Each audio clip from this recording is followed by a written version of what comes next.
शाहूवाडी तालुक्यातील शित्तूर तर्फ मलकापूर इथले सैन्य दलातील जवान सुनील गुजर यांना मणिपूर इथं कर्तव्य बजावत असताना अपघाती वीरमरण आलं। त्यांच्या पार्थिवावर मूळ गावी शित्तूर तर्फ मलकापूर इथं शासकीय इतमामात अंत्यसंस्कार करण्यात आले। प्रशासकीय तसंच सैन्य दलातील आणि विविध क्षेत्रातील अधिकारी आणि हजारो नागरिकांच्या उपस्थितीत त्यांना मानवंदना देऊन पुष्पचक्र अर्पण करण्यात आलं। साश्रुपूर्ण नयनांनी गुजर यांना अखेरचा निरोप देण्यात आला। शित्तूर तर्फ मलकापूर इथले सुनील गुजर हे 2019 मध्ये पदव्युत्तर शिक्षणानंतर भारतीय सेना दलामध्ये भरती झाले।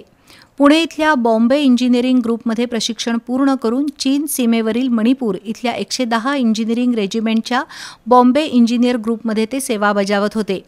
चीन सीमेवरील मणिपूर इथं भूस्खलन झाल्यानंतर रस्ते बनवत असताना त्यांचा डोजर घसरून 500 फूट खोल दरीमध्ये कोसळला। या दुर्घटनेत सुनील गुजर यांना वीरमरण आलं। त्यांच्या पश्चात पत्नी, 5 महिन्यांचा मुलगा, आई, वडील, भाऊ असा परिवार आहे। मुलाच्या भेटीसाठी 2 महिन्याची रजा घेऊन 12 मार्च रोजी ते गावी येणार होते, पण अचानक रजा पुढे गेल्यानं 10 दिवसानंतर येत असल्याबाबत त्यांनी पत्नी आणि आई वडिलांना कळवलं होतं, पण त्या अगोदरच त्यांच्यावर काळानं झडप घातली आणि बाप लेकाची भेट अधुरी राहिली। जवान गुजर यांचं पार्थिव आज अंत्यसंस्कारासाठी मूळ गावी आणण्यात आलं।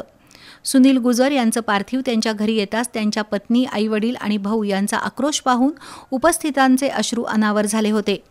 जिल्हाधिकारी अमोल येडगे, आमदार विनय कोरे, माजी आमदार सत्यजित पाटील, जिल्हा परिषदेचे मुख्य कार्यकारी अधिकारी एस कार्तिकेयन यांच्यासह सैन्य दलातील अधिकाऱ्यांच्या उपस्थितीत त्यांच्यावर शासकीय इतमामात अंत्यसंस्कार करून अखेरचा निरोप देण्यात आला।